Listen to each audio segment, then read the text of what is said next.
students, in previous lecture we have discussed about the relation between displacement, velocity and acceleration in simple harmonic motion. मैं अपने बच्चों से बहुत खुश हूँ कि उन्होंने पिछला जो लेक्चर है बहुत ही ध्यान से सुना है। मैंने उसका एनालिटिकल देखा है वहाँ पे, तो होप करता हूँ कि आप अगले लेक्चर भी ऐसे ही ध्यानपूर्वक सुनेंगे और उस पे जो नोट्स है वो बनाएंगे। ठीक है, जैसे चैप्टर का एंड होता है हम लोग उसका एक रिव्यू भी लेंगे, एक टेस्ट भी लेंगे। ठीक है, तो today's lecture on vector representation of simple harmonic motion. As we know that the simple harmonic motion can be represented by the projection of uniform circular motion on any one of the diameter. As shown in the figure, you see that the vector OP rotating with a constant angular speed omega about its tail at the origin O, then which is in the anti-clockwise direction. Suppose we would like to measure the time when OP coincides with the OX, then angle MOP किसके बराबर है angle? देखो MOP किसके बराबर है angle? हमारे पास वहां लिखा भी है एंगल ओमेगा T के बराबर है हमारे पास। ठीक है, where T is the time at which we are observing its motion. The projection of OP on the x-axis is given by OM. OM किसके बराबर लिखा हुआ हमने? x के बराबर लिखा हुआ। अब x किसके बराबर है? ये आप यहां से कैलकुलेट कर सकते हो, a cos omega t, right? Where OP is equal to A, which is the length of the rotating vector. जो OP है मेरे पास वो किसके बराबर है? जो O की वैल्यू हमने लिखी है वो OP है। ठीक है,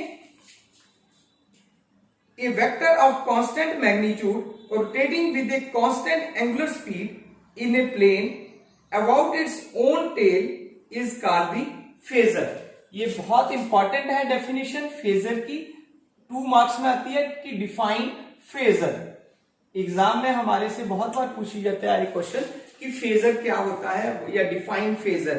तो you have to write in the examination that a vector of constant magnitude rotating with a constant angular speed omega t in a plane about its own tail is called phasor. Why it is called phasor? Question ये भी mind में आता है कि why it is called as a phasor. Why it is called as a phasor? Why? Because its phase मैंने कल भी बताया था कि the angle made by it with the axis, because its phase changes continuously with time, so we can call it as a phasor. From this relation इस relation की बात करता हूं मैं। From this relation it is evident that the phasor or the rotating vector can be used to represent a simple harmonic motion. For this purpose, we can adopt the following procedures to represent the simple harmonic oscillations given by x is equal to a cos omega t. We draw the length या vector length भी बोल सकते हैं, length भी बोल सकते हैं। We draw the vector length a with its tail at the origin, making an angle omega t with the x-axis. To obtain the instantaneous value of x, we take projection of OP on the x-axis. किस वे में? अगर मैं ऐसे एक figure बनाता हूं, ठीक है, ये O है मेरे पास, यहां से मैं P ले लेता हूं एक, ठीक है, दूसरा मैं यहां से फिर P डैश ले लेता हूं, एक M आ जाती है, एक M डैश आ जाती है, एक P डैश आ जाएगी। इस वे में हम लोग, ये ओरिजिन है मेरा, राइट? तो ये एक X बन जाएगी, ठीक है, एक X डैश बन जाएगी, X here X dash so on. इस वे में हम लोग वैल्यूज जो कैलकुलेट करते रहते हैं। ये अलोंग X एक्सिस है मेरे पास, X एक्सिस ओरिजिन है और इधर हमारे पास y एक्सिस है। ठीक है, इस वे में हम लोग वैल्यू जो है वो कैलकुलेट कर सकते हैं। ये जो एंगल्स है वो ओमेगा टी है। Okay, then from this figure OP dash is another phasor also rotating the angular speed omega. Then the instantaneous value of the displacement of its projection on the x-axis is given by x dash is equal to OM dash हो जाएगा, क्योंकि वहां हमने लिखा है। तो वो किसके बराबर हो रहा है? A cos omega T plus five. और फाइव कौन सा एंगल है? This one. ठीक है, ये हमारे पास फाइव है ऊपर वाला एंगल, और ये ओमेगा टी है। ठीक, तो in other words, if the two phasors differ in phase by the angle phi, then they can be drawn from the common origin and inclined to each other at an angle phi. This way of representing simple harmonic motion is called vector projections. ठीक है, vector projections होगी हमारे पास। उसके बाद क्या है हमारे पास? छोटी छोटी टर्मिनोलॉजीज है। ठीक है, छोटी छोटी टर्मिनोलॉजीज है, जैसे वाइब्रेटरी मोशंस क्या होता है? It is nothing but it is the to and fro या back and forth motion of a particle of the same path. उसके बाद ऑसिलेटरी वाइब्रेशंस आता है, it is the back and forth variations of physical quantity with time. फिर mean और equilibrium position of particles आता है, equilibrium values of the variables, peak value of the variables, oscillations, frequencies, frequency, ये सारी छोटी छोटी टर्म्स है। Time जो हमारे पास यूज होगी इन चैप्टर्स को जब हम स्टडी करेंगे। एम्पलीट्यूड, ठीक है, एम्पलीट्यूड की डेफिनेशन भी आती है हमें एग्जाम में कि डिफाइन एम्पलीट्यूड या what is amplitude.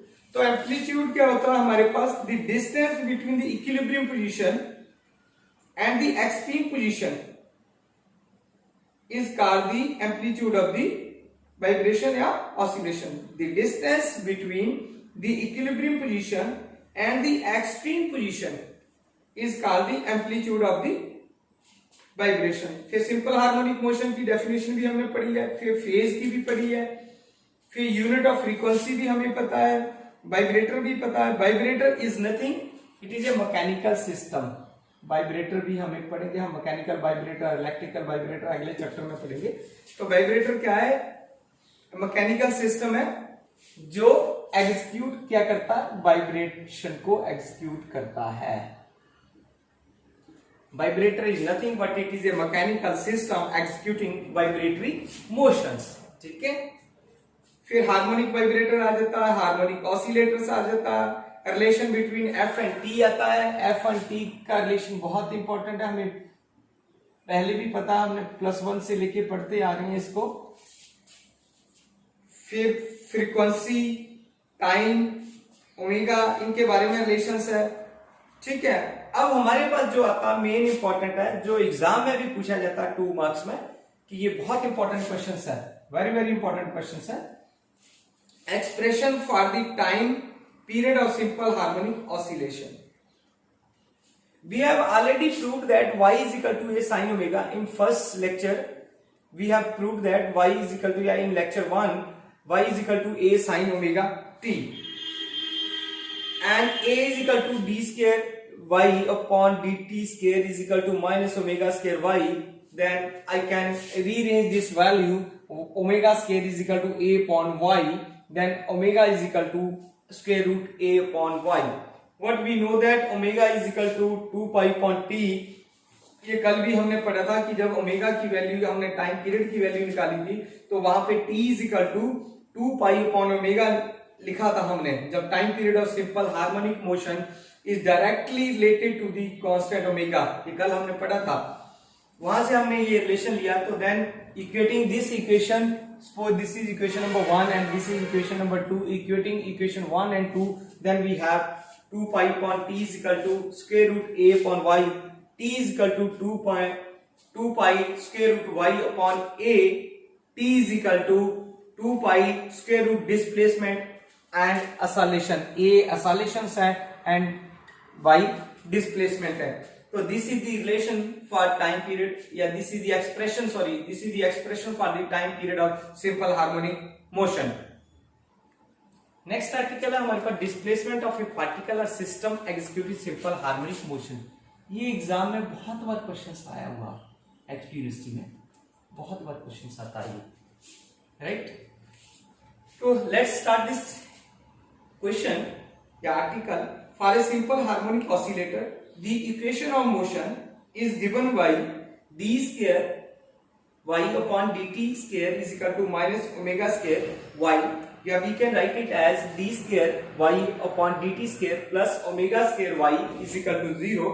Let it be equation number 1.